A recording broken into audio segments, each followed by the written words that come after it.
Hop, voilà, c'est parti. Donc, pour le deuxième cours sur les catégories.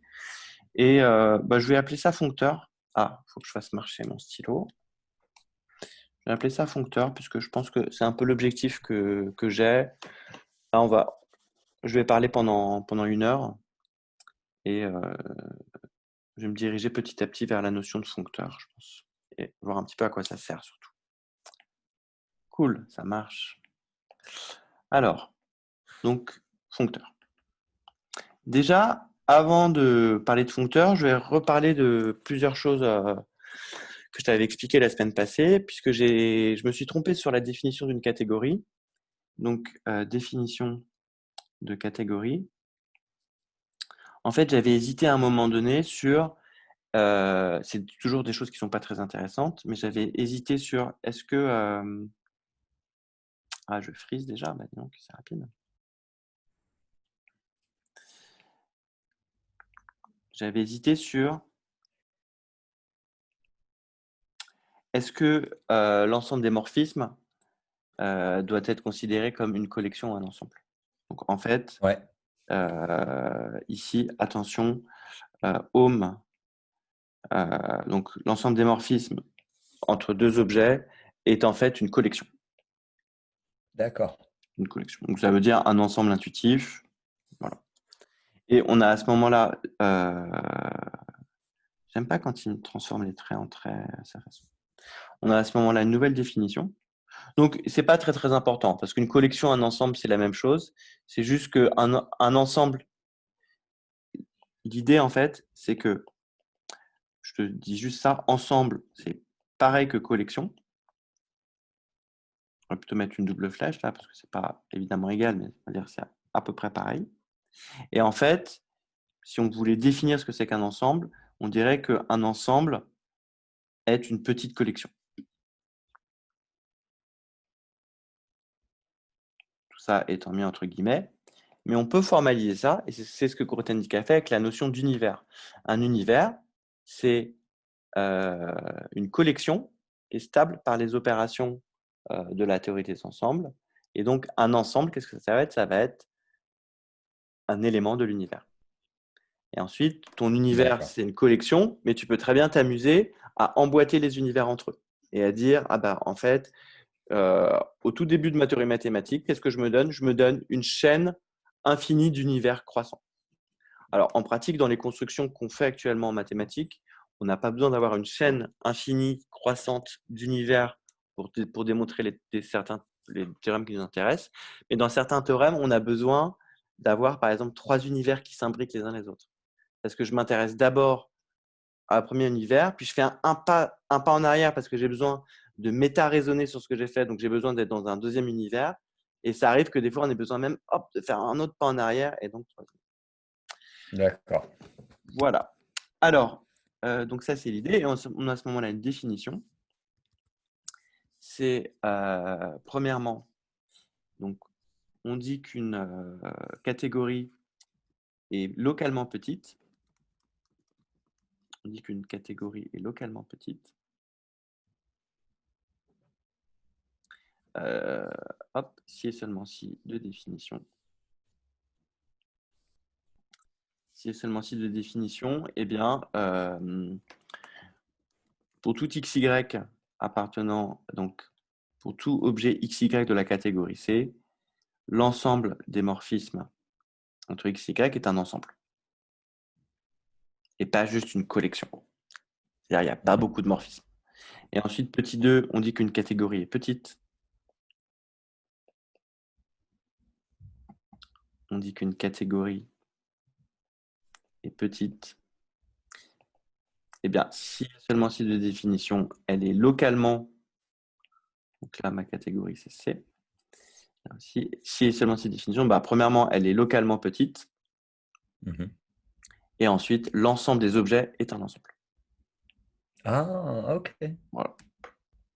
Donc, on a vu, lors du précédent cours, j'ai commencé par donner des exemples de grosses catégories. On dira qu'une catégorie est grosse si elle n'est pas petite, par exemple, mais qui était localement petite. Par exemple, la catégorie des ensembles, elle n'est pas petite, mais elle est localement petite.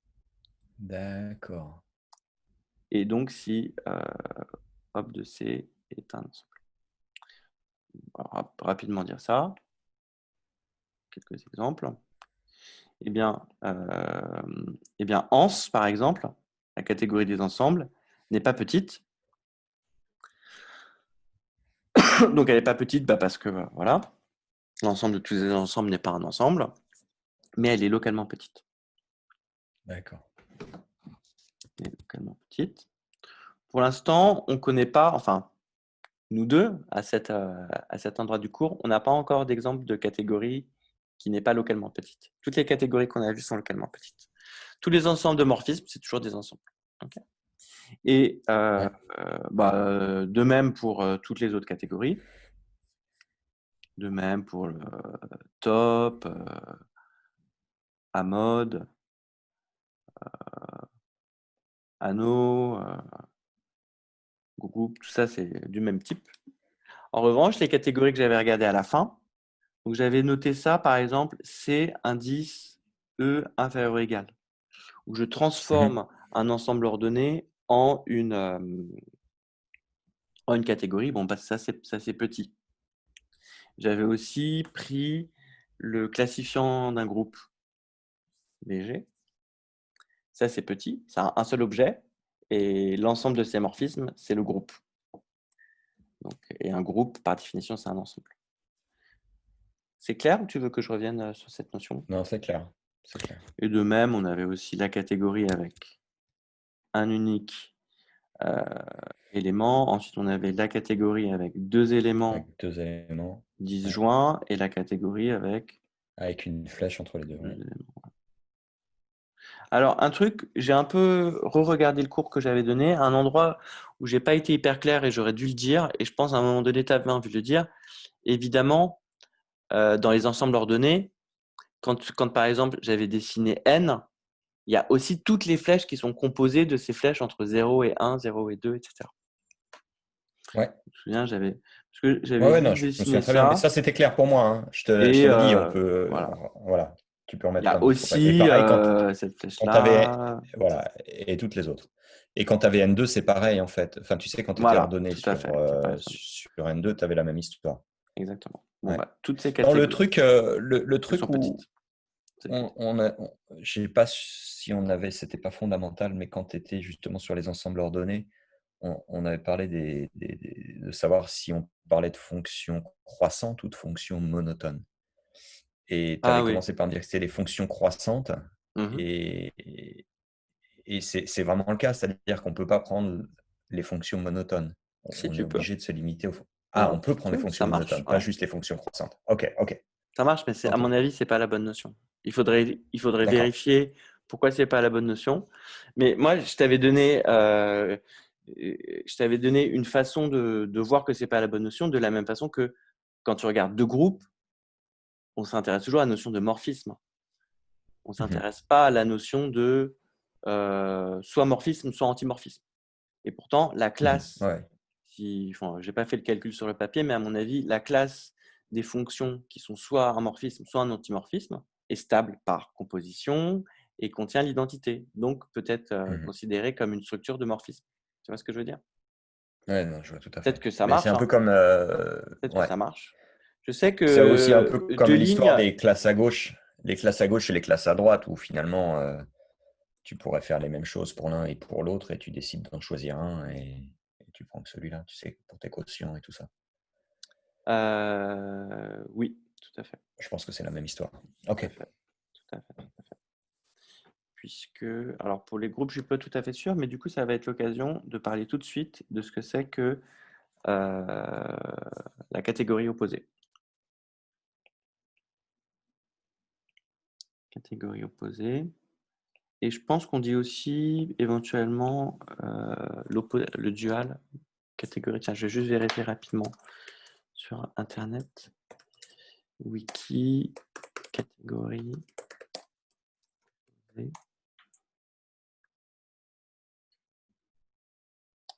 Ouais, on peut aussi parler de catégorie dual. Donc, catégorie D'accord. opposée ou dual.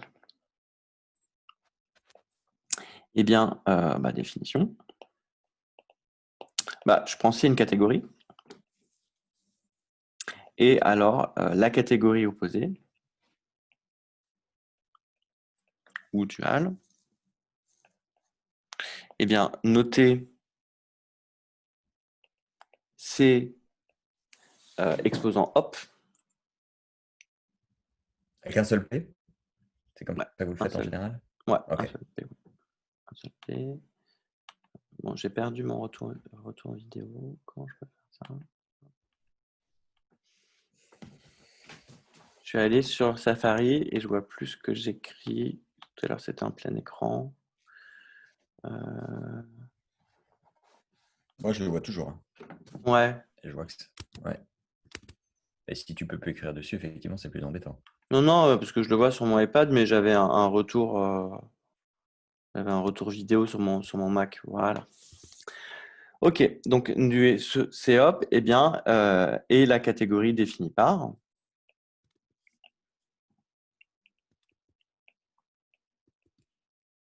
Eh bien, premièrement, je dois définir qu'est-ce que c'est que la collection des objets de COP. Et je dis que par définition, c'est la même que la collection des objets de C. Donc, on ne touche pas aux objets. Et deuxièmement, à ton avis, comment je vais définir? Donc, si je considère X et Y deux objets de COP, il faut que je définisse l'ensemble de la collection des morphismes de Flèche? X vers Y, l'ensemble des flèches de X vers Y, et ensuite les opérations de composition. Alors, à ton avis, ça va être quoi? Les morphismes de X vers Y dans COP. Est-ce que tu aurais une idée comme ça? Bah, je t'aurais fait les morphismes de C et de Y dans X, mais ça, Bah oui, c'est trop simple. maintenant. Ah, c'est ça? Ok. Ok. C'est pour ça que je te posais la question, c'est que voilà, la catégorie opposée, dual, on fait tout dans le sens inverse. Donc ça, c'est la D'accord. catégorie opposée, dual, noté COP. Et je te raconte pas comment on fait la composition. Tu imagines bien que tout marche pareil. Ouais. D'accord? Et Et le mot dual, donc opposé, je le comprends. Le mot dual, il a un lien quelconque avec la dualité des espaces vectoriels ou rien du tout? dans ces cas-là, non, pas trop. D'accord, ok. Il n'y a pas de lien. Donc voilà pour la catégorie dual. Et donc ça, bah, c'est juste pour. En fait, de la même façon, si j'ai une relation d'ordre inférieure ou égale, je peux la renommer supérieure ou égale. Ok. Bien sûr. Et donc je t'ai juste raconté ça parce que quand tu me disais mettre monotone, mettre décroissant au lieu de mettre croissant, bah, ça Hmm. correspond à en fait prendre. On prend l'opposé. Ouais. Alors, on va voir maintenant. Mais à la différence près que tu as raison, donc finalement, enfin, je le redirai différemment ce que tu viens de dire. C'est-à-dire que pour moi, le croissant devient décroissant en prenant Mhm, l'opposé ou le dual. mhm. Mais du coup, d'une certaine façon, la classe monotone, si on peut l'appeler comme ça, serait un peu l'union à la fois du croissant et du décroissant. C'est-à-dire que ça Oui. donnerait un petit peu à la fois l'union de la catégorie et de son Mm. dual. Ouais. Pour moi, en fait, un ensemble ordonné, c'est un ensemble muni d'une relation d'ordre. Et pour moi, un Ouais, morphisme d'ensemble ordonné, c'est une fonction de E dans E qui respecte cette nouvelle structure, en fait. ouais, je comprends. Donc, c'est naturel, ça fait naturellement croissant, en fait. Parce que tu veux que Ouais, si X est plus petit que Y, f de X est plus petit que f de Y. Moi, c'est ouais, je suis la d'accord. définition assez naturelle. Ouais, je suis d'accord avec ça. Alors, autre exemple. Eh bien, par exemple, on va parler des G ensemble. On va regarder ce que c'est que les G ensemble. Alors, qu'est-ce que c'est que les G ensemble? Bien, je me fixe G un groupe. Et à ce moment-là, je regarde donc un G ensemble. C'est un couple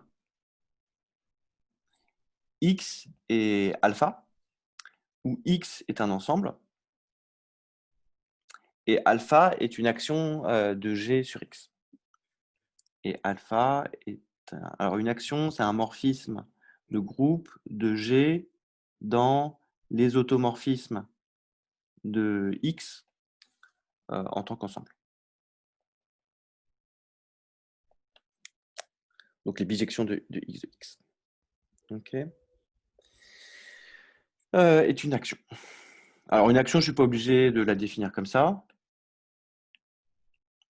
Est une action de G sur X.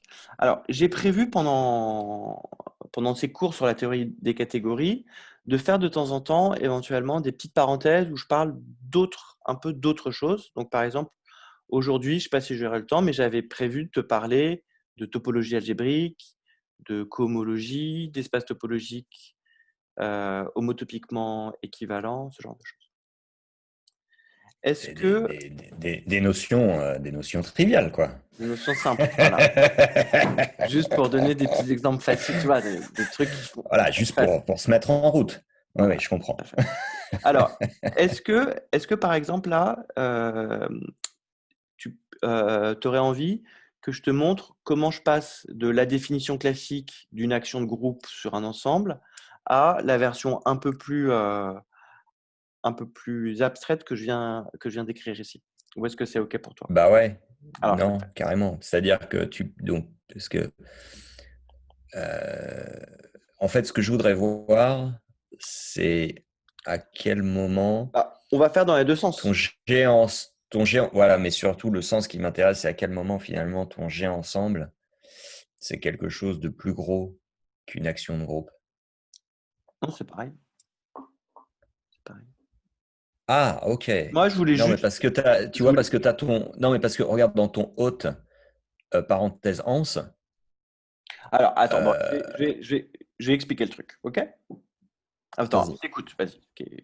Non, non, non, mais c'est ça, c'est que Alors, juste, tu vois, en fait, haute… dans tout ce que tu as écrit, tu as mis le parenthèse ans et je me dis, ah, ok, donc là, il se restreint là-dessus, donc il doit y avoir des moments Ouais, où. mais bon, en fait, cette notation, je vais la définir plus tard, malheureusement. Mais ça, c'est la même chose que l'ensemble des bijections de x dans x. Donc, Ah, ok, le groupe symétrique de x.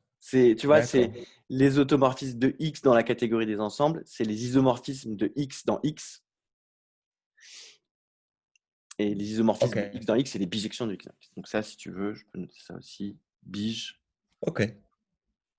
x. Et donc, ce que je voulais juste dire, c'est que si j'ai donc une action à gauche, alors là, j'ai voilà, une action, peu importe.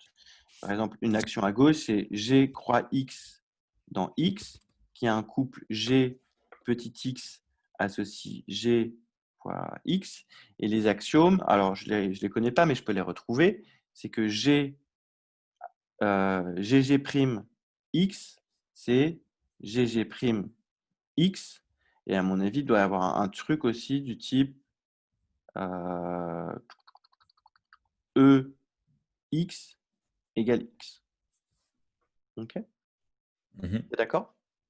Et Ouais. donc, si je me fixe une telle action, ça je vais l'appeler par exemple, je sais pas, bêta. Donc fixons bêta. Fixons, donc on se donne une action. Maintenant, on fixe un élément G0 qui appartient à G. On obtient la multiplication à gauche, l'action à gauche de G0 sur X, qui est une application de X dans X, qui vérifie quoi? Qui vérifie qui a X associe G0 fois X. OK. Et donc, qu'est-ce Mhm. qu'on a en particulier? On a, d'après le deuxièmement, le fait que lambda indice le neutre de G, c'est par définition égal à l'identité de X. Mhm. Clair pour toi? Ouais. E fois X est X, donc ça fait à X associé E fois X, donc c'est X. Et maintenant, qu'est-ce que j'ai aussi? J'ai que lambda G0 rond lambda G1. Alors, on va essayer de ne pas se tromper de sens. Ça va être égal à lambda G0, G1. Pour tout G0, G1 dans le groupe. Mhm. OK, donc je vérifie que je fais donc. Si là, j'applique X, ça fait G1.X. Et ça, ensuite, je le donne à manger à G0. Je ne vais pas tromper de sens. Et donc, en particulier, qu'est-ce que j'ai? Eh bien, j'ai le fait que lambda G0 rond lambda G0 moins 1, c'est égal à l'identité de X. Mhm. Et donc, en particulier, j'obtiens que lambda G0, c'est bien une bijection. C'est bien une bijection Ouais. de x dans x. OK. Alors maintenant, on considère l'application qui va de G dans l'ensemble des bijections de x dans x, qui à G0 associe lambda indice G0. Alors, G, qu'est-ce que je sais? G, c'est un groupe, et bige XX, c'est aussi un groupe. En fait, on va vérifier ça, je vais le noter alpha. On va montrer que alpha est un morphisme de groupe. D'accord. Tu avais déjà fait ça ou pas, Eric? Non. Ok. Bah, c'est un autre point de vue, un point de vue un peu plus après sur son groupe qui est complètement équivalent. Et donc, bah, je vais calculer alpha. Je veux montrer que alpha G0 fois G1, par exemple, c'est égal à alpha G0 composé avec alpha G1. Le type de Enfin, mes quand je objets. dis je l'ai pas fait, je l'ai pas fait moi-même, mais je pense que ça me rappelle quand même ce que j'ai lu quand j'ai essayé de comprendre la notion de produit Les actions semi-direct. oui, on fait la même chose. Sur, ouais, pour les produits semi-directs. Donc, Ouais. le type de ces objets, c'est des fonctions de x dans x. Pour montrer qu'elles sont égales, je vais les évaluer en un point de x. Donc, allons-y.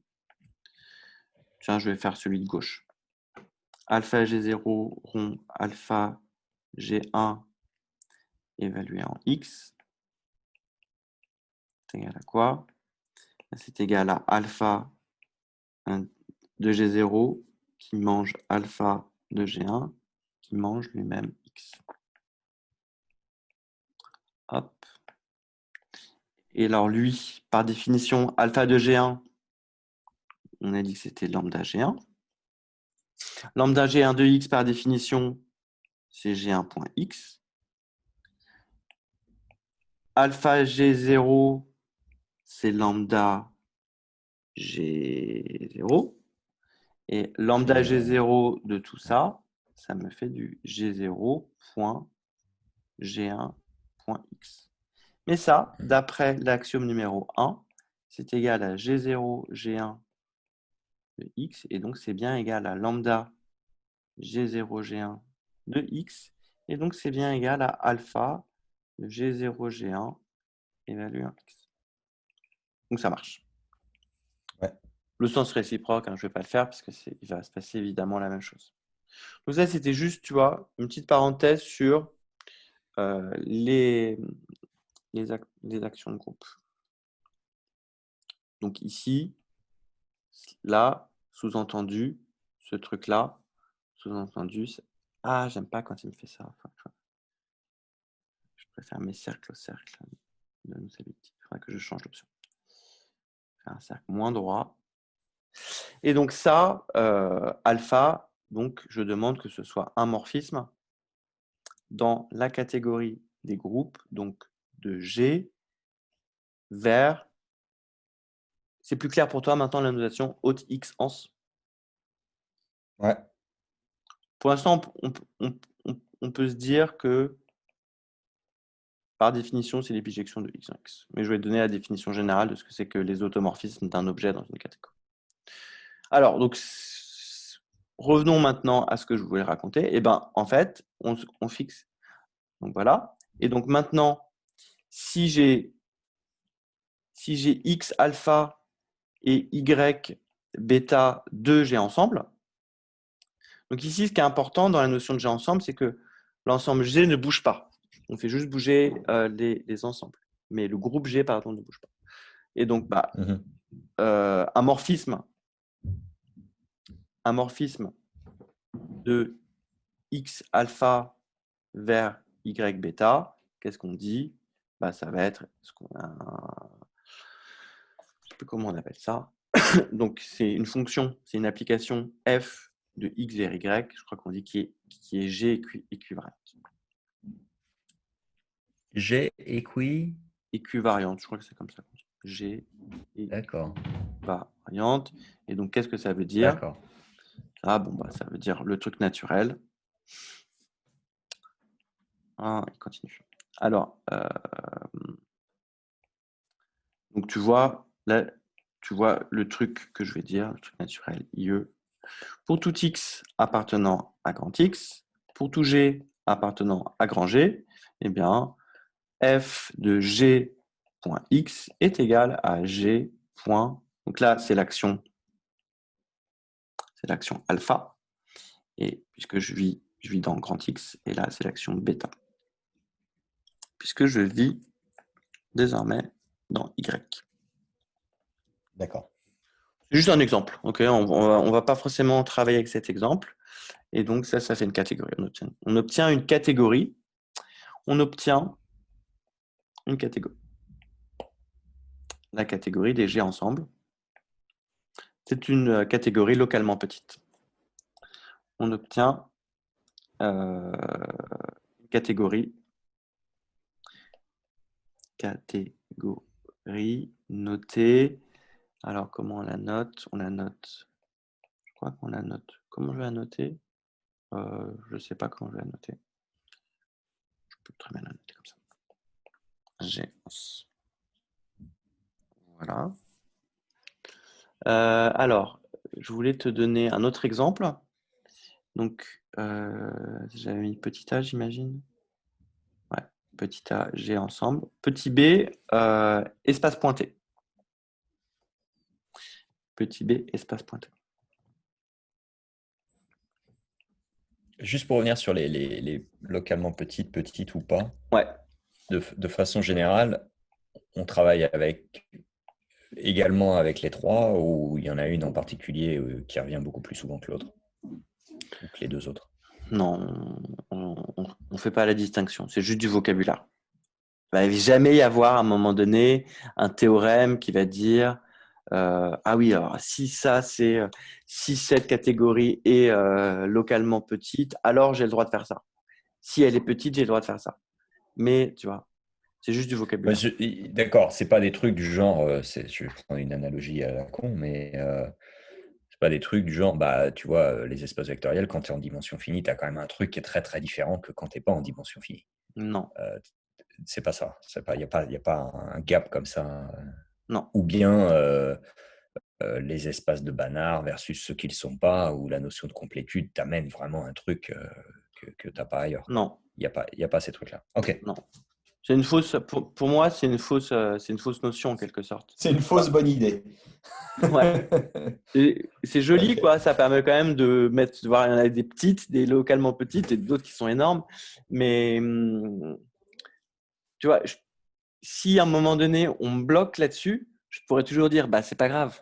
Je rajoute un univers au-dessus et celle qui était immense, elle devient un ensemble pour celle-là.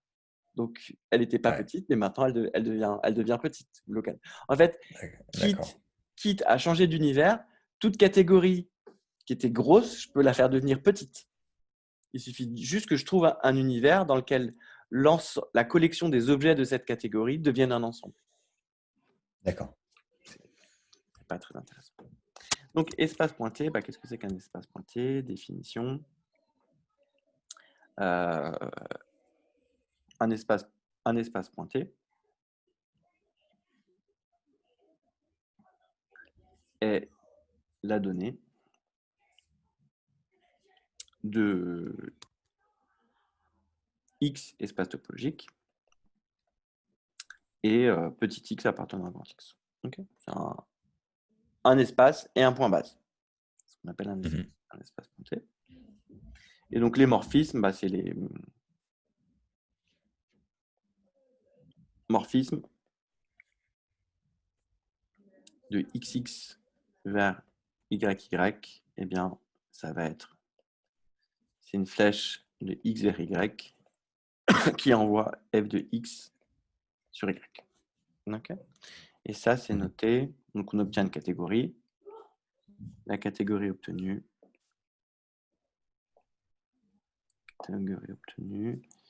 est notée top étoile. Top étoile. De même, on a anse étoile, les ensembles pointés. OK.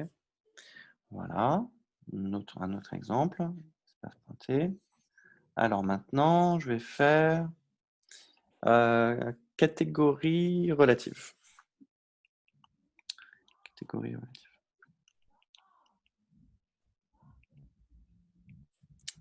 Définition. Hop. Définition. Donc, soit c'est une catégorie,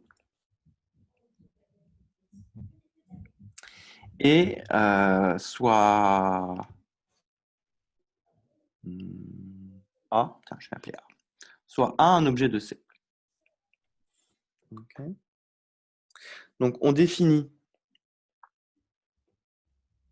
la catégorie C slash A. Alors, c'est pas du tout quotient, c'est plus la catégorie des objets de C au-dessus de A. Donc, la catégorie, voilà, comme ça. Au-dessus, dans quel sens? Dans un sens abstrait ou dans un sens géométrique. Donc, la catégorie. Alors, D'accord. je vais juste regarder, vérifier au niveau du vocabulaire. Moi, j'appelle ça la catégorie relative. Et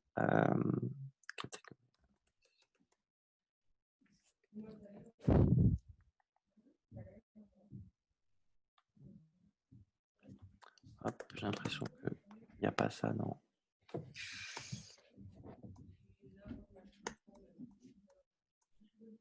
Ok, bon, il n'y a pas ça dans Wikipédia. Donc, on définit la catégorie comme ça. On va l'appeler catégorie relative. Sans trop de, tu vois, bon. Catégorie relative déduite de C par rapport à A ou quelque chose comme ça. Et donc, comment on la définit? Par, il faut donner ces objets. Donc, premièrement, les objets de la catégorie relative, c'est égal à c'est X plus une flèche vers A. Donc, IE,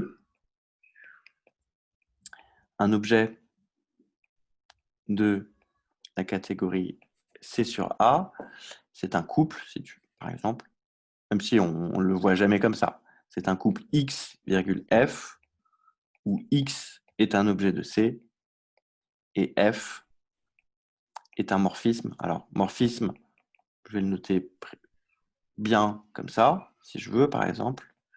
Mais en fait, ça, en pratique, je le noterai assez rarement comme ça.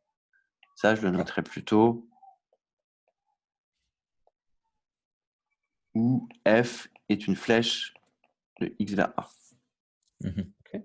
Donc, les objets, c'est ça. Et on le note verticalement, vraiment. D'accord. C'est noté verticalement. Ces morphismes-là sont notés verticalement. Et, petit 2, les morphismes. Si j'ai X vers A et Y vers A, un morphisme à ce moment-là, c'est une flèche F de X vers Y, tel que le diagramme X, Y, flèche, A est commutatif. Alors, premier diagramme qu'on voit. Premier diagramme A est commutatif. Est-ce que c'est clair ou est-ce que tu veux que j'explique un petit peu plus ça? Non, super clair. Pas sur des exemples, mais juste la notion, par exemple, de diagramme commutatif. Pas de problème? Ou tu veux que je C'est te... intuitivement la même que celle que je connais déjà.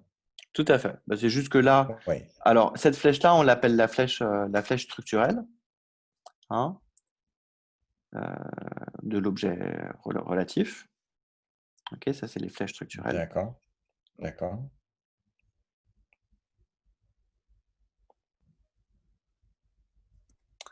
Et Bah,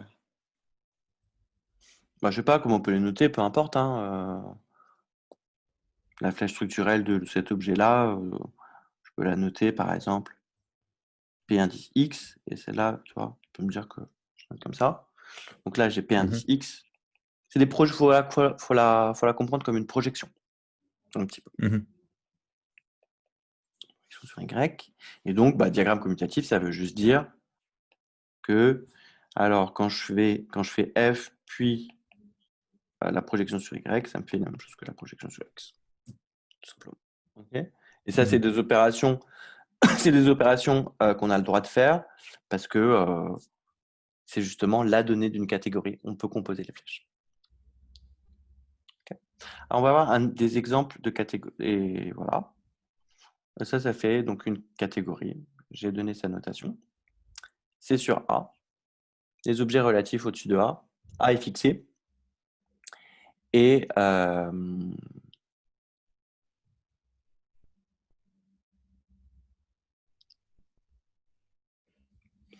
donc, je l'ai défini. Alors, en écrivant ça, je me suis dit « Ah, mais c'est trop joli !» Et là, j'ai réfléchi un petit peu de tête, mais non, c'est faux. En fait, je m'étais dit « Ah, mais est-ce qu'on pourrait pas du coup, qu'est-ce que ça va être, tu vois, par exemple, si je regarde,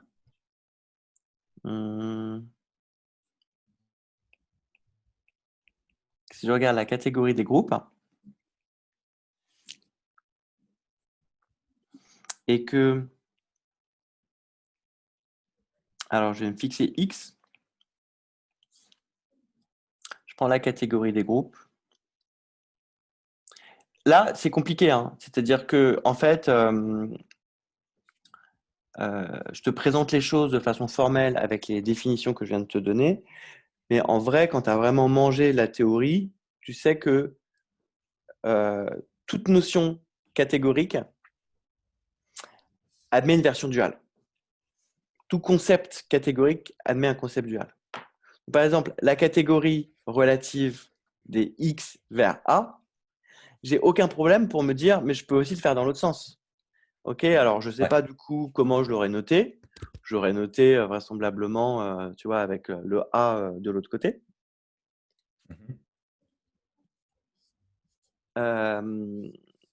Si je veux le faire formellement, alors on va enlever ça et on va regarder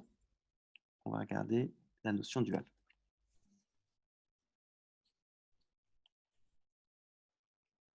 La notion duale. Qu'est-ce que c'est? Eh bien, c'est sur A. Je vais le noter comme ça. Je ne suis pas trop sûr de cette notation. Parce que c'est souvent l'autre qu'on fait, en fait. Mais des fois, on aura besoin de faire l'autre aussi. Et donc, c'est quoi? C'est les... alors, du coup, comment j'aurais envie de le noter? Là, tu vois, donc c'est l'ensemble. Donc, si je l'écris... Ouais, c'est ça.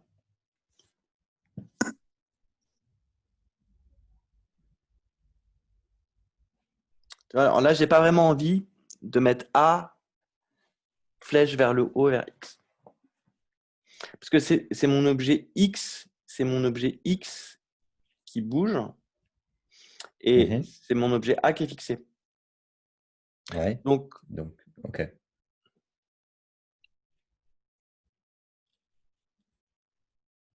Reviens au-dessus, comment tu notais ça tout à l'heure? X faire Ouais, A. donc tu veux pas faire. Ok. Là, j'ai plutôt envie de le voir comme ça. Et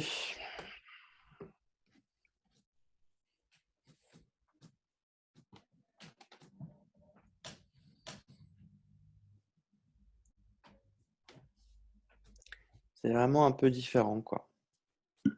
Ça, j'ai un peu envie de le voir comme une famille. Alors ça, c'est des intuitions, hein.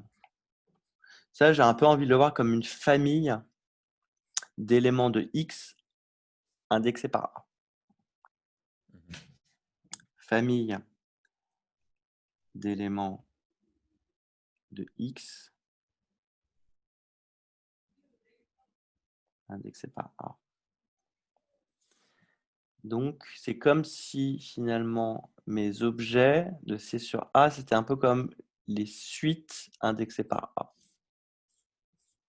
Famille d'éléments de X. Donc, tu vois, ça, j'aurais peut-être envie de le voir si je veux me créer des intuitions, un peu comme si je considérais les suites indexées par A. Et donc, bon, la définition formelle, c'est simplement les flèches de A vers X avec la même notion de morphisme. OK, avec la même notion de morphisme.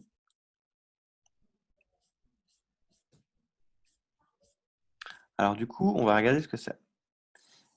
Si je fais C-hop et que C-hop, je la localise à droite. Alors, tu vois, là, j'ai dit localiser. Non, ce n'est pas localiser.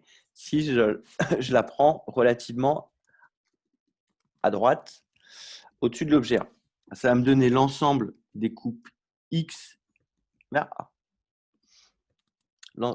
L'ensemble des flèches de X vers A. Ouais. Et ces flèches, c'est dans C-hop. Une flèche dans C-hop, c'est la même chose qu'une flèche qui va dans l'autre sens. Okay. Donc, C-hop quotienté, C-hop relative à A, les objets, j'obtiens les mêmes objets. Donc, bilan, on vient de montrer que les objets de C-hop sur A, c'est pareil que les objets de C, mais où je fais relatif de l'autre côté. Et maintenant, les flèches, les flèches, c'est la même chose. Ah non, les flèches, c'est pas la même chose. Parce que qu'est-ce que c'est que... Alors, si je prends X flèches, alors, si je prends, je vais plutôt le noter comme ça. Donc ça, c'est le premier bilan. Maintenant, le deuxième bilan, c'est je veux regarder les flèches. Donc, je prends deux objets. Je prends un objet AX et un objet... Alors, j'ai dit que je ne voulais pas les noter comme ça. Je ne vais pas les noter comme ça.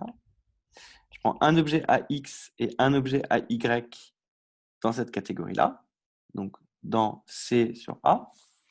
On vient de voir que c'est la même chose que C sur A. C'est clair, ça. C'est bon pour toi? Absolument, oui. Et donc, je vais regarder ce que c'est qu'un morphisme. Maintenant, je regarde F, un morphisme de AX dans ces deux objets-là. On a dit que c'est un morphisme F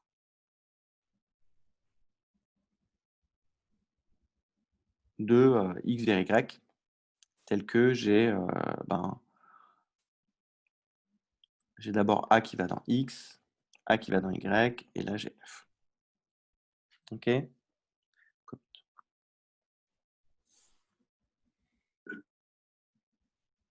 Mais maintenant, si je prends X vers A, Y vers A dans C, hop, sur A, donc ça veut dire que ça me remplace, ça me renverse les flèches. Et qu'est-ce que c'est qu'un morphisme? Alors, un morphisme G entre ces deux objets. Alors,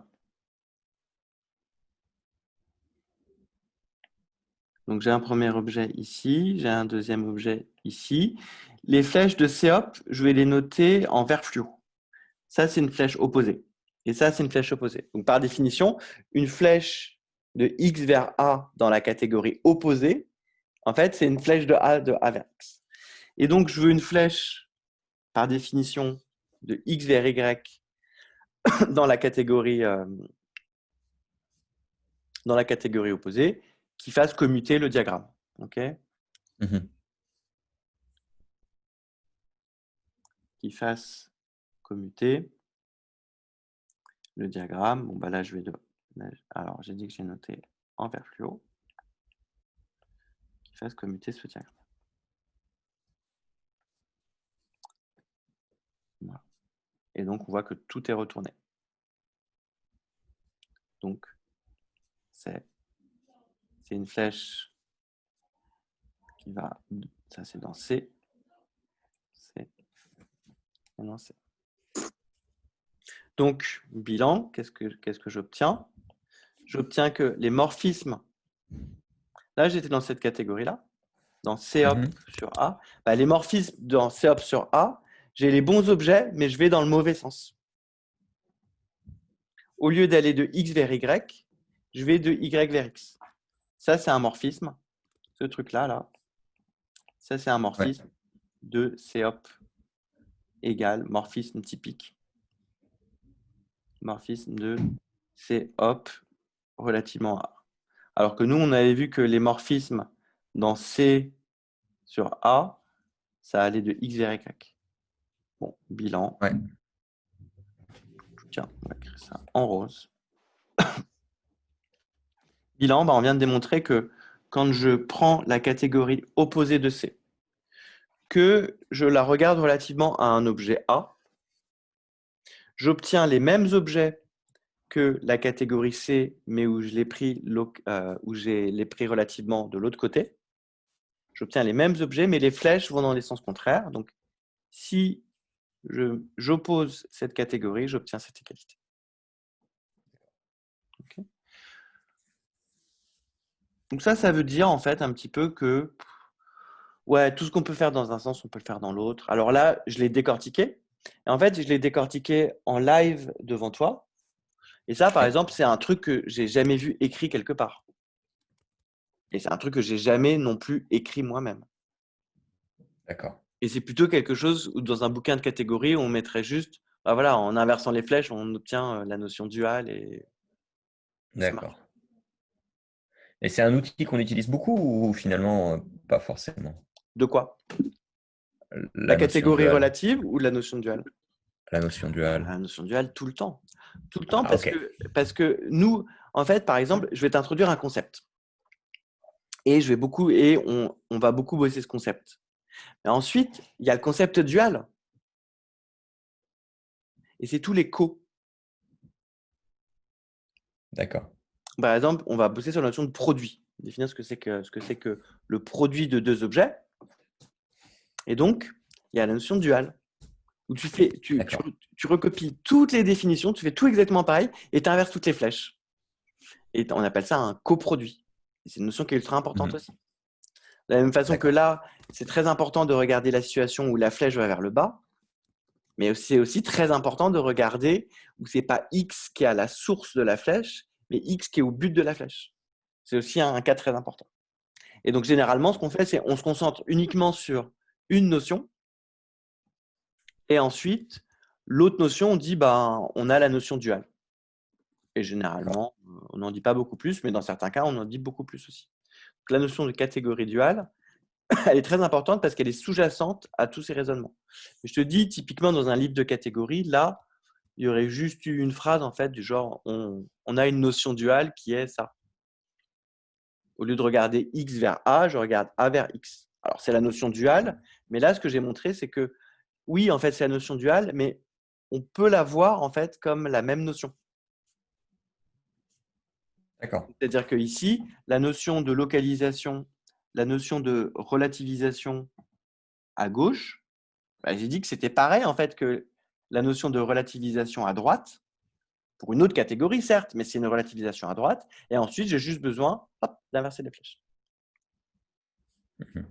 Alors, on va voir un exemple sur le temps qui reste, un exemple de catégorie relative. Donc,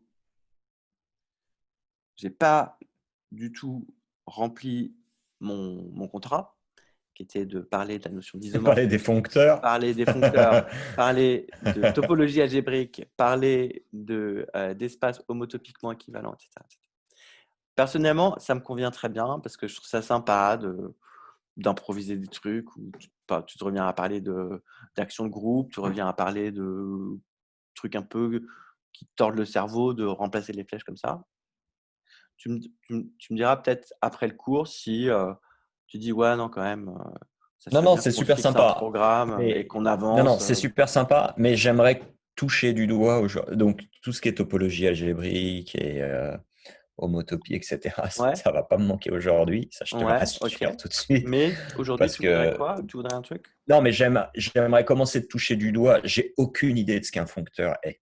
Donc maintenant, je commence Ok, à avoir une idée de ce qu'est une catégorie, avoir ok. des exemples en tête, avoir des trucs Bah comme ça. écoute, Mais du en fait, coup, dans les, foncteur, j'ai bah, aucune idée de ce que c'est. écoute, dans les 10 minutes qui restent, je vais plutôt te donner la définition de foncteur et je te donnerai un exemple de topologie relative, de catégorie relative au prochain cours. Ok? Non, mais si maintenant les catégories relatives, c'est quelque chose qui nous aide, qui va m'aider derrière à comprendre les foncteurs, Ah non, on ça n'a rien à fera les voir. fon- Ça n'a rien à D'accord, voir. ok. C'est Ça veut dire disjoint. on fera les foncteurs une autre fois, hein. Non, non, Si je peux ça... te donner la définition d'un foncteur. C'est rapide, hein, Ok. foncteur. Ensuite, ce qui est sympa aussi avec le fait que j'interrompe ce que je voulais dire, c'est que tu vas avoir le temps d'ici là d'y réfléchir par toi-même et mes exemples seront peut-être plus enrichissants. Ouais, tout à fait. Pareil pour les foncteurs, je ne vais pas avoir le temps de donner 10 000 exemples. Mais c'est pas grave. On fera ça la prochaine fois. Donc, soit C et D, deux catégories.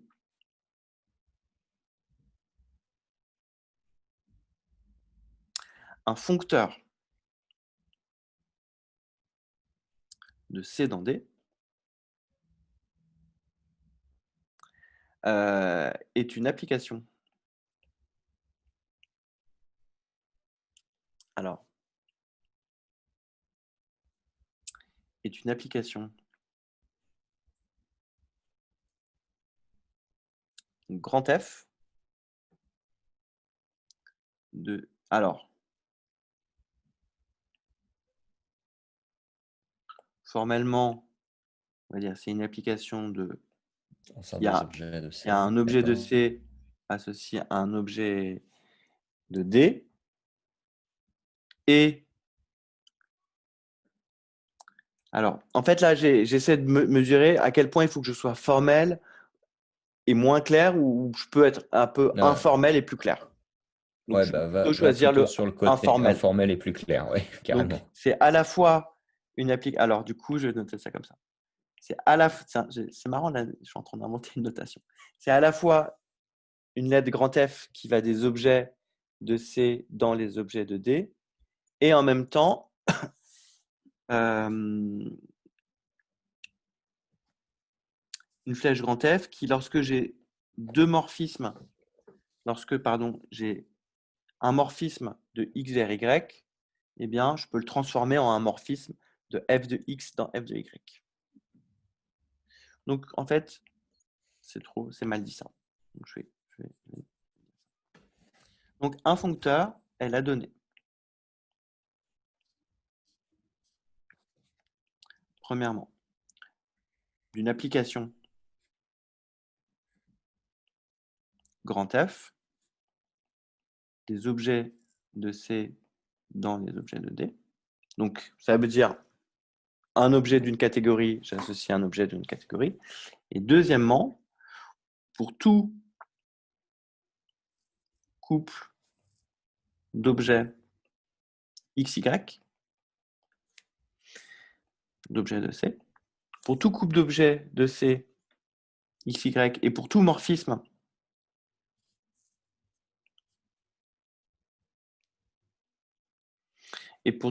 alors pour tout couple d'objets XY,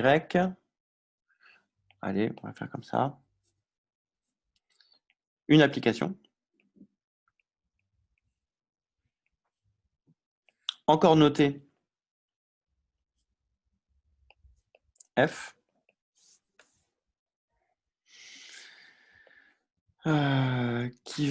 qui prend un morphisme de X dans Y,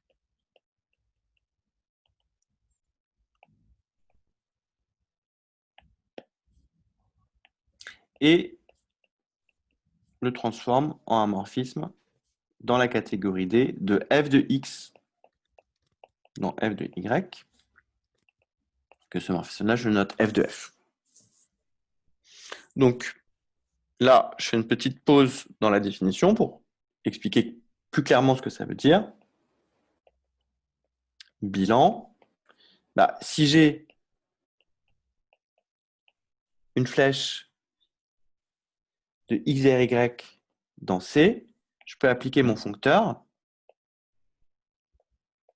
et j'obtiens une flèche de f de x dans f de y Dans D. qui est dans D. D'accord.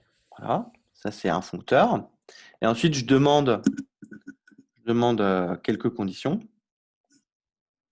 Troisièmement, telles que, eh bien, si j'ai x, y et z et f et g,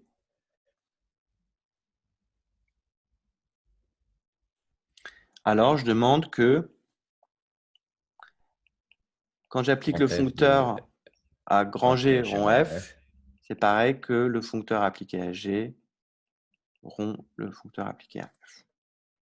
D'accord, ok. C'est stable par composition. Ok. Voilà, ça c'est un foncteur. Et à mon avis, on doit aussi avoir que les identités sont envoyées sur les identités. Là, il faut juste calculer si c'est donné gratuitement par cette condition-là. Si je mets ici f rond identité, ça fait f rond f. C'est égal à f rond f rond f. Ouais, je crois que c'est gratuit. Et donc, la grande utilité des foncteurs, finalement, c'est quoi? C'est finalement d'identifier une catégorie avec une autre, de regarder Bah, c'est une transformation entre relatif. catégories. C'est une D'accord. transformation entre catégories. C'est la notion de morphisme pour les catégories. D'accord. Simplement. Ok. Notion de catégorie. Donc, je vais pas te donner. Non, non, non, mais c'est bon. Ok. Comme je te dis, j'avais aucune idée de ce que c'était en fait. Et je j'ai pas sais le que temps, mais d'aller plus loin, mais je vais juste terminer là-dessus. Catégorie des catégories. Et on reparlera de tout ça la prochaine fois. Eh bien, c'est premièrement le fait que un foncteur est donc un morphisme entre deux catégories, en fait. C'est-à-dire que ouais. j'ai.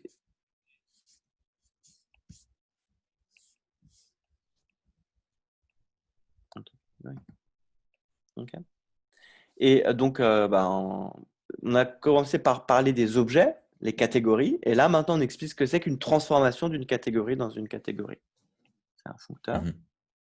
Ensuite, on note fun de C dans D, l'ensemble des foncteurs d'une catégorie dans une autre. OK? Donc, l'ensemble. Alors, ici, on ne va pas écrire l'ensemble pour continuer à être exact. La collection des foncteurs de C dans D.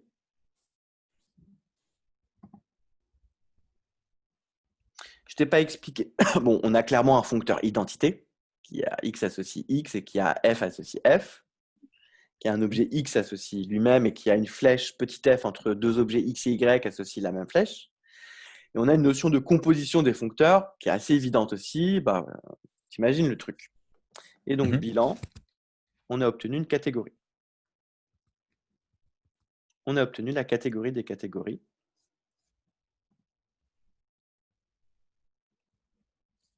Notez 4. Notez 4. Donc, les objets de catégorie. Les objets de la catégorie 4, c'est égal à la collection des catégories. La collection de toutes les catégories. C'est-à-dire, un objet, c'est une catégorie. Et les morphismes, si je prends deux catégories, C et D, qu'est-ce que c'est que les morphismes? C'est par définition ce que je viens de te dire, les foncteurs. Voilà. Donc, voilà ce que c'est qu'un foncteur. Un foncteur, c'est juste un morphisme entre deux catégories. Et on va voir qu'en fait, il y en a partout des functeurs. Il y en a partout. OK, on s'arrête ici? Ouais, super. On va arrêter Écoute, l'enregistrement super ici. intéressant. Ouais, super intéressant. Merci beaucoup. Si tu peux me mettre sur Slack ou texte ou ce qui t'arrange, ça. Et je sais pas si tu m'avais mis les notes de la semaine dernière. Je me souviens pas de les avoir relues en tout cas. Les notes sont Cette sur, note-là. Ça. sur mon site web. Ah, ok. J'ai Bon, bah, commencé à super. Ok, publier les notes et les vidéos sur mon site web. Donc super. voilà, si ça te dérange, attends, je vais Ça me arrêter dérange absolument l'enregistrement. pas.